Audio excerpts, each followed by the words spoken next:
So this video is going to be about setting up your first Amazon listing and everything you're going to need that goes into it and the back end of it that you usually don't see unless you're a seller. So first things first, we're on Amazon Seller Central, which you can only access if you have a seller account already. So let's say we're going to start a camping hammock. Let's say that's our product we're going to start right now. So we're going to create a listing for that. So what we'll do is go to Inventory, add a product, and then it'll give you the option to search, but when you do this, it'll bring up other people's products, and our goal is not to use their listing, it's to create our own, which is why we put our brand on it. So we will click Create a New Product Listing,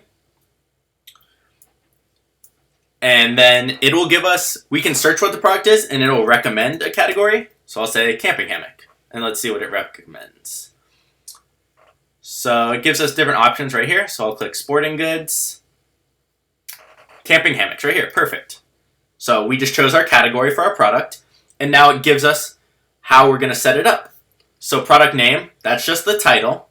Manufacturer, I always just put my own business. So we'll say mastery course. Manufacturer part number, you can just put 1. That's really, it doesn't matter. Same with brand name, I'll just put my name normally. Product name, we'll just put this until we do research to make our own, which I'll go over in a second. Product ID. Now, what is product ID? So, this is where you will put your UPC code. So, you do need a UPC code for every product you have, even if it's the same product, but like 2 different colors or 3 different variations, you need a UPC code that's different for each one. So, I will go select UPC code, and where I will go is called Barcode Mania. It's very cheap to buy barcodes. They email you them. So let's say I want to buy 1 barcode. Okay, $5. I buy it. They email me. And see the number down here? That number, they'll give you an image. It'll have that number on it of your UPC code. That is what you'll enter right here. Now, let's say you only have 1 color of a product. You could...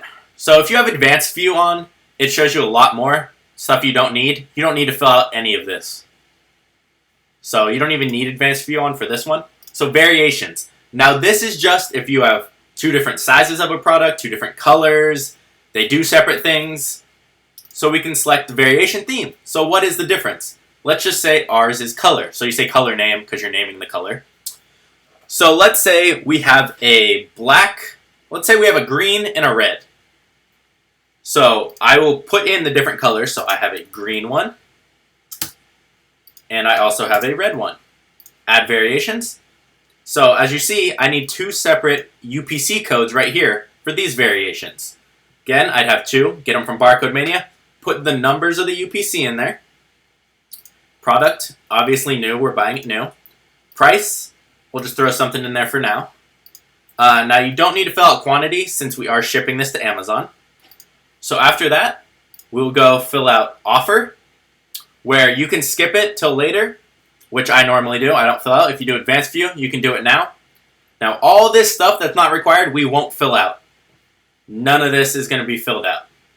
So make sure on here, I want Amazon to ship and provide customer service if they sell. So that's what FBA is. So we send our units into Amazon, Amazon holds them, and Amazon ships them out to customers when they buy them. We then can add images. Again, these aren't necessary. You'll see the little triangle right here if it is necessary. So images will skip, description will skip.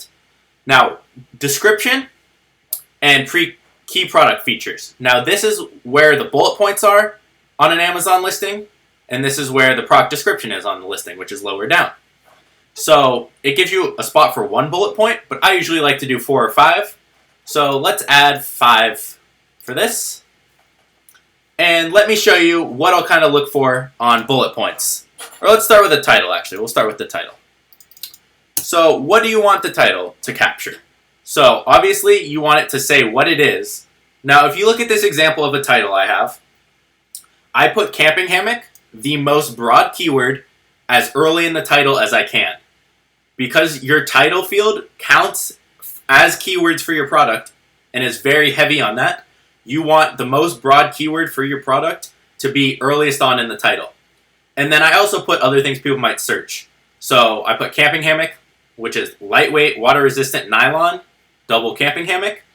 Now, the reason I don't put lightweight camping hammock, water-resistant camping hammock, you don't have to duplicate keywords. Amazon already does that when people search, so you're good. That's why I say the most broad one first. So I put kind of the features of it, and then what it comes with, and then what it's good for.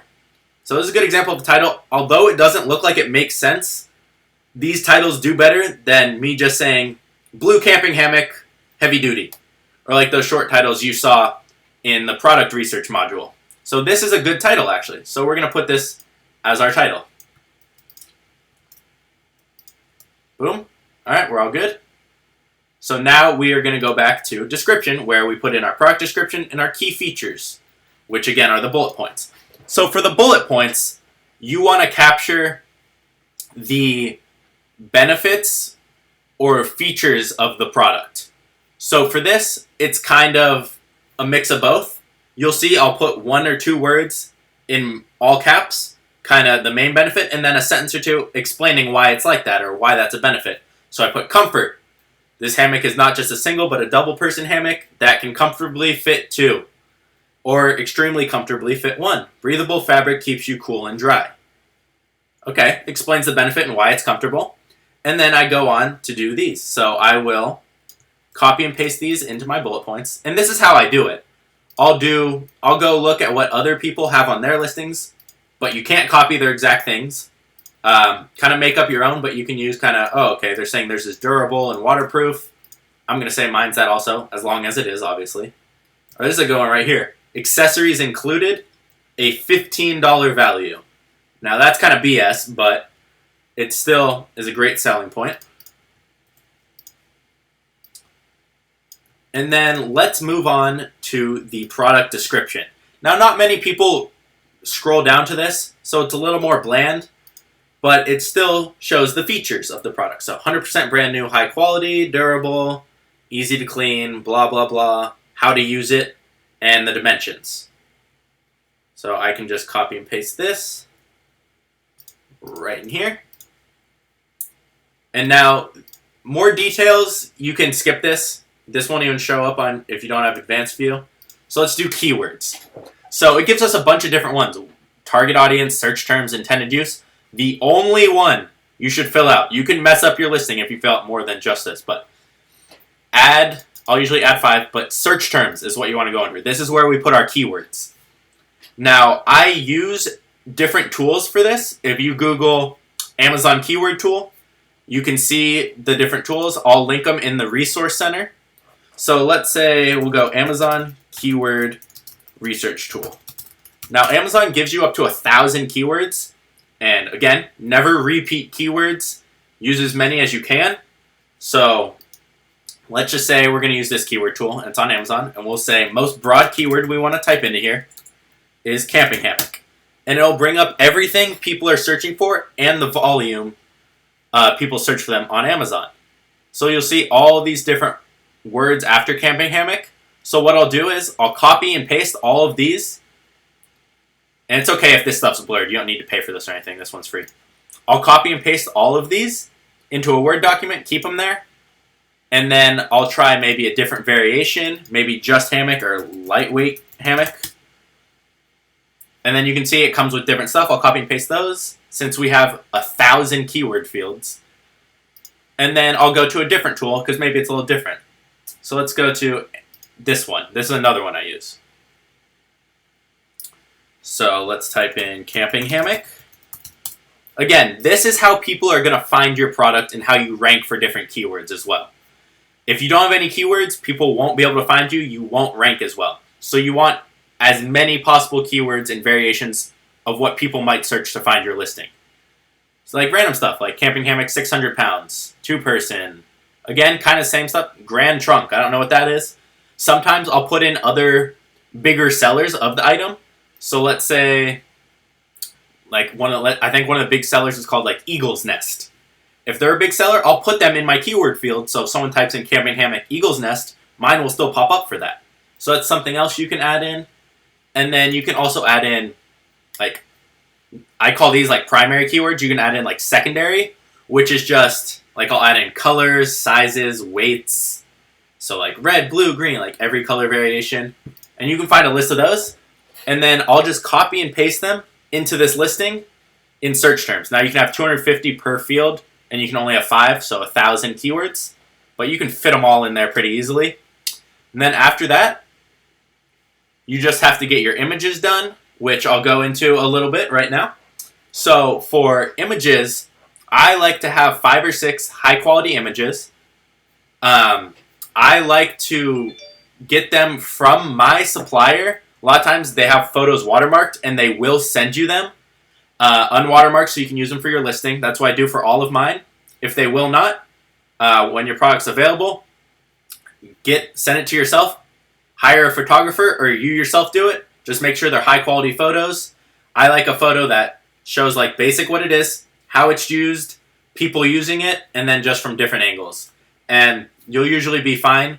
You do need a white background for your main image of just the product in a white background for your main image. Otherwise, Amazon won't accept it, but all the other ones are fine. And then that's pretty much all for creating a listing. Obviously, it still is here because I didn't put in an actual UPC code. But other than that, that is how I come up with a title, a description, bullet points, and images. Now, there's tons of people who will do photos for Amazon that specialize in that specifically. And you can find them pretty easily. I think I got like 6 photos done professionally in use, like photos of my item being used. And I think it was like $75. So definitely Google that, or you can look on Fiverr for product photos, which is just a website where people offer services for $5, sometimes a little bit more. Now, last part of this video. I know this one's getting a little long, but bear with me here. Last part is going to be creating your logo. So how can you do it? You can make your own super simply. It can be an arrow if you want it to, or it can be whatever you want. You can pay someone on Fiverr to do it for $5. They'll create a logo. You just give them your name and kind of the idea you want, and you're good. So that's everything about creating a listing on Amazon, and I'll see you guys in the next video.